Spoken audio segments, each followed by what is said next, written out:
Bismillahirrahmanirrahim. On the demand of Julie Parveen from Bihar, ये problem real analysis के uniform convergence of sequences and their series of function से है। Problem है discuss the uniform convergence of the series sigma n is equal to 1 to infinity x upon n वो bracket में 1 plus n x square for every x belong to R any set of real number. तो इसमें इस test को पता लगाने के लिए यूनिफॉर्म कन्वर्जेंस है या नहीं, तो इसके लिए हमें जिस टेस्ट का यूज़ यहाँ पर करेंगे वो है वेयरस्ट्रास एम टेस्ट, जो हमने यहाँ पर पहले से लिख रखा है। इसका स्टेटमेंट है सिग्मा यू एन एक्स, यानी ये यू एन जो है वो एक्स का फंक्शन है। ये ऐसा एक सीरीज़ है जिसमें सिग्मा लगा है, तो यानी इसका जनरल टर्म यू एन और सीरीज़ हो जाएगी। अगर सिग्मा लगा दिया तो ये सीरीज़ जो होगी वो यूनिफॉर्मली कन्वर्जेंट होगी on x if there is a convergent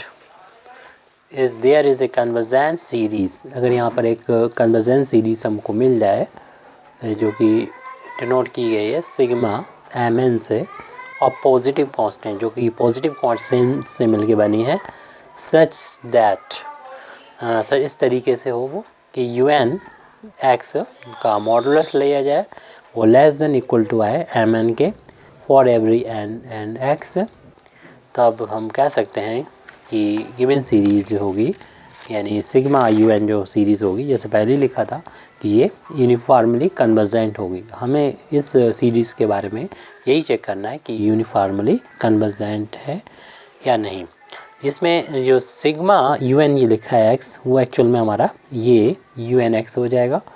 तो यहाँ पर इस यू एन एक्स को हम नोट कर लेते हैं सीरीज़ को, यानी इस सीरीज़ की जो कंपेयर करेंगे जो गिवन सीरीज़ है, यानी सोल्यूशन अब शुरुआत कर रहे हैं। जो गिवन सीरीज़ है यहाँ शुरुआत हो रही है। गिवन सीरीज़ थी sigma n is equal to 1 to infinity x upon n bracket में 1 प्लस n x स्क्वायर। इसको हमने कंपेयर किया सिग्मा यू एन एक्स से, तो यानी हमारे सीरीज़ से यू एन एक्स मिल गई है, ये टर्म मिल गया है हमको x upon n 1 plus n x square. अब हम इस टर्म को एक लॉजिक से ऑब्टेन करेंगे, उसमें इस चीज़ का यूज़ करेंगे। जिससे उससे पहले हम एक चीज़ यहाँ पर लिखना चाह रहे हैं कि suppose x greater than 0 and using एक इनइक्वालिटी है यूजिंग दी वेल नोन, यानी बहुत अच्छी तरीके से जानी बुझी एक इनइक्वालिटी है, well known in equality. Inequality एक हम लोग जानते हैं कि ज्योमेट्रिकल मीन जो होता है वो छोटा होता है या इक्वल हो सकता है अर्थमेटिकल मीन के, कोई भी सीरीज़ हो। तो यहाँ पर अगर हम दो टर्म लें ए और बी, तो ए बी का ज्योमेट्रिकल मीन होता है, इन दोनों का प्रोडक्ट करें ए बी का और उसका स्क्वायर रूट ले लें, तो ये ज्योमेट्रिकल मीन होता है और वो लेस देन इक्वल होगा। अर्थमेटिकल मीन निकालना दो नंबर्स का, तो दोनों का सम करेंगे और 2 से डिवाइड कर देंगे। तो इसका हमें यूज़ करना है। ज्योमेट्रिकल मीन जो है वो छोटा होता है अर्थमेटिकल मीन के। तो यहाँ पर हम जिन दो नंबर्स का, जैसे यहाँ पर तो हमने ए और बी लिख दिया, किन दो नंबर्स का यूज़ करें ताकि हम अपने इस यू एन को ऑब्टेन कर सकें। तो इसके लिए हम लोग एक ये दो क्वांटिटीज़ लेंगे। तो फॉर इसी इनइक्वालिटी को हम लगा रहे हैं for 1 upon x and n x के लिए इसको अप्लाई कर रहे हैं। तो ज्योमेट्रिकल मीन जैसे कि पहले बताया कि अगर आप ऑब्टेन करना चाहते हैं दोनों का आपस में मल्टीप्लाई कर देंगे और साथ ही साथ उनका स्क्वायर रूट ले लेंगे, तो ज्योमेट्रिकल मीन हो जाएगा ये लेस देन और इक्वल टू। यहाँ पर अर्थमेटिकल मीन अगर फाइंड करना है तो इन दोनों नंबर्स का यानी दोनों क्वांटिटीज़ को प्लस करना होगा अब और अपान में 2 से डिवाइड करना होगा, जैसे कि यहाँ पर बताया हमने। अब इसको थोड़ा एलसीएम लेके सॉल्व कर लेंगे, यानी अपान में 1 कर लेंगे और इनका एलसीएम हो जाएगा और इधर x से x कैंसिल हो जाएगा, ओनली स्क्वायर रूट यहाँ पर n बचेगा लेस देन इक्वल टू। और न्यूमरेटर में हमने कहा था कि अभी एलसीएम लेंगे तो इनका एलसीएम 1 और x का एलसीएम x हो जाएगा, 1 का इधर इंटू होगा 1 में और x का यहाँ इंटू होगा तो n x स्क्वायर हो जाएगा। तो हमने इस तरीके से ये दो नंबर लिए थे ताकि हमारा जो जनरल टर्म है un बन जाए। तो ये अपान में आ जाएगा, तो square root n less than ये x इस 2 के साथ में आ जाएगा, तो वैल्यू आ जाएगी 1 plus n x square upon 2x। हमको सेम वैसे ही बनाना है जैसे कि हमारा un है। तो इसके लिए हम यहाँ पर देख रहे हैं कि जो हमारा un है उसमें x ऊपर है और ये वाला फैक्टर जो है वो नीचे है, तो इसलिए हम इसको ट्रांसपोज कर रहे हैं। और शुरू में जो हम लोगों ने लिखा था x ग्रेटर दैन 0 इतना था, तभी हम इसको x को हम राइट हैंड साइड में ले जा सकते हैं। मीन्स हम दोनों साइड रूट x से मल्टीप्लाई कर रहे हैं, तो इधर तो x कट जाएगा और यहाँ पर x आ जाएगा। ये तभी पॉसिबल था जब x पॉजिटिव है, क्योंकि अगर पॉजिटिव है नंबर से मिल्टीप्लाई करते हैं तो साइन ऑफ इनइक्वालिटी चेंज नहीं होती, जैसे है वैसे ही रहेगी।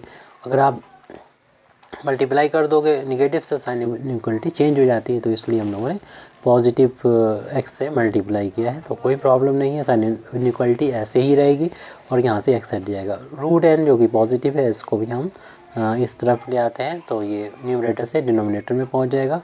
और पहले से यहाँ पर मौजूद 2 है, वो तो 2 तो यहाँ पर रहेगा और इसको भी हम उधर ले जा रहे हैं, तो यहाँ 1 का इंटू मान सकते, इधर 1 छोड़ जाइए, इसको इधर ले आएंगे। और ये पॉजिटिव है क्योंकि 1 पॉजिटिव है और ये x चाहे निगेटिव हो या पॉजिटिव, इसका स्क्वायर पॉजिटिव होगा और इस तरीके से पूरी क्वांटिटी पॉजिटिव है। और पॉजिटिव से डिवाइड करेंगे तब भी साइन ऑफ इनइक्वालिटी चेंज नहीं होती है, और डिवाइड करने में ये तो कैंसिल हो जाएगा, यहाँ पर अपान में आ जाएगा 1 प्लस एन एक्स स्क्वायर। तो हम बहुत ज़्यादा करीब हैं इसको u बनाने के, सिर्फ कमी रहेगी इसमें n की, तो दोनों साइड हम n से डिवाइड कर देंगे। तो डिवाइड करते ही x या n से, यानी डिनोमिनेटर में 1 n से मल्टीप्लाई कर रहे हैं, तो देख रहे हैं ये टोटली u बन गया लेस देन इक्वल टू। यहाँ पर हम n से मल्टीप्लाई करेंगे तो पहले से मौजूद है 2 और रूट हटाएंगे तो पावर इसकी 1/2 और हमने n से और मल्टीप्लाई किया तो इसमें एक पावर यानी मल्टीप्लाई किया, तो ये दोनों 1 और 1/2 जुड़ेंगे तो 3/2 हो जाएगी। और इसको हम लोग चाहे तो शॉर्ट में लिख सकते हैं। ये जो वैल्यू है वो un x की आ चुकी है और लेस देन इक्वल टू ये यहाँ पर कलेक्ट कर लें 1/2 n की पावर 1 और 1/2 ये 3/2 हो गई। तो इस तरीके से अब हम यहाँ पर दोनों साइड इसका मॉडुलस ले लेंगे। तो ये अभी हमने जो दिया था तो तब लिया था जबकि x ग्रेटर दैन 0 होगा। अब हम तब भी इसको ले सकते हैं अगर x की वैल्यू, जो कि x की वैल्यू यहाँ पर जो है वो कितनी है, ये लेफ्ट हैंड साइड में था x upon n times 1 plus n x square है। तो डिनोमिनेटर में x है वो तो पॉजिटिव है, कोई प्रॉब्लम नहीं है। यहाँ पर जो न्यूमरेटर में x है तो उसकी वैल्यू अगर निगेटिव होगी तो निगेटिव हो जाएगा टर्म। तो यहाँ पर अगर मोड ले लेते हैं तो फिर हम जो कि पॉजिटिव है तो यहाँ पर मोड लेने से कोई इफ़ेक्ट पड़ेगा नहीं, मोड लगाएं या ना लगाएं। तो अगर हम ये सभी के लिए पॉजिटिव के लिए भी लिखना है, सॉरी पॉजिटिव के लिए तो ये सारा हमारा है, निगेटिव के लिए भी हम लोग लिख सकते हैं। कि निगेटिव के लिए अगर लिखना चाहें तो हम कह सकते हैं कि अगर हम इवन वैन, यानी अगर हम पॉजिटिव के लिए निगेटिव के लिए भी लिखना चाहें या 0 के लिए लिखना चाहें तो उसके लिए हमें जो वैल्यू चल रही थी उसमें मोड लगाना पड़ेगा। x upon n 1 plus n x square था, इसको हमने दोनों साइड मोड लगा दिया और ये वैल्यू है लेस देन और इक्वल टू 1 अपान 2 n की पावर 3/2। दोनों साइड मोड लगा दिया। राइट हैंड साइड में कोई ज़रूरत नहीं क्योंकि ये तो पॉजिटिव वैल्यू है। तो यहाँ पर इस तरीके से हम कह सकते हैं। अभी तो हमने ये चीज़ जो लिखी है वो निगेटिव और 0 के लिए लिखी है, लेकिन अब हम कह सकते हैं 10 ये टोटल वैल्यू यानी x upon n 1 plus n x square का modulus less than equal to 1 upon 2 n की पावर 3/2। ना सिर्फ पॉजिटिव के लिए निगेटिव के लिए बल्कि सारे x की वैल्यू जो रियल नंबर है उनके लिए ये बात हो जाएगी, क्योंकि यही बात जो है हमारे पॉजिटिव के लिए भी x पॉजिटिव था, यानी शुरुआत में लिया था x पॉजिटिव, उसके लिए हमने ये प्रूव किया था। तो ये पूरा पॉजिटिव है, तो ये चीज़ जो है इन दोनों के साथ में जब मिला दी जाएगी तो इतनी हम लिख सकते हैं कि ये सारे रियल नंबर के लिए बात सही होगी। फॉर एवरी एस रियल के लिए ये बात लागू हो जाएगी। तब इतना अगर हो जाएगा तो हम कह सकते हैं, अब हम यहाँ पर अप्लाई कर देंगे वेरस्ट्रास एम टेस्ट जो कि यहाँ पर लगाया था, सिग्मा यू एन जो यूनिफॉर्मली कन्वर्जेंट होगा। अगर यहाँ पर हम इस चीज़ को प्रूव कर दें तो ये यहाँ पर एक इस टर्म को हम ले लेते हैं, एम के बराबर मान लेते हैं वी टेक, हम इसको ले लेते हैं एम एन जो 1/2 की पावर 3/2 है, यानी ये वाली सीरीज इस तरफ रिकवर राइट हैंड साइड में, इसको हमने मान लिया कि एम एन के इक्वल है। तो इससे अगर हम सीरीज़ बनाएं सिग्मा एम एन, यानी इसमें सिग्मा अप्लाई हो लग जाएगा 1/2 n टू द पावर 3/2, क्योंकि 2 कांस्टेंट है तो 1/2 को यहाँ से बाहर लेंगे, सिग्मा सिर्फ 1/n की पावर 3/2 पर लगेगा। और हम लोग ये बहुत अच्छी तरीके से जानते हैं ये जो है वो पावर चूँकि 1 से ग्रेटर है तो पीट सीरीज़ टेस्ट से जानते हैं कि ये कन्वर्जेंट हो जाती है सीरीज़। तो क्योंकि n की वैल्यू यानी जो पावर है वो बड़ी है 1 से, इसलिए सीरीज़ कन्वर्जेंट हो जाती है। तो लिख देंगे इस कन्वर्जेंट, यानी ये सिग्मा एम एन जो है वो कन्वर्जेंट है। और इसको हम यहाँ पर लिख सकते हैं, यानी यू एन, यानी हम इस तरीके से इसको कह सकते हैं 10 वी हैव सोन दैट, यानी हमने इसको दिखा दिया है, किस बात को दिखा दिया है कि यू एन एक्स का मॉडुलस जो है वो लेस देन और इक्वल टू एम एन है।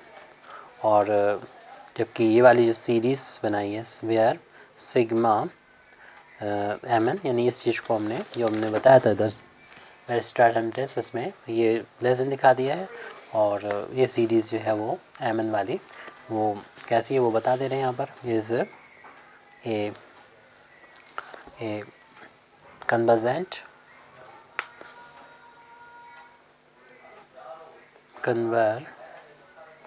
सीरीज़ है of convergent series of positive term, यानी वेरस्ट्रास टेस्ट को वेरस्ट्रास एम टेस्ट को हमने यहाँ पर अप्लाई कर दिया है positive series of positive terms. तो हम कह सकते हैं वेरस्ट्रास टेस्ट से hence the given series is uniformly convergent on R. Thank you very much indeed for listening me. Wa akhiru da'wana alhamdulillahi rabbil alamin.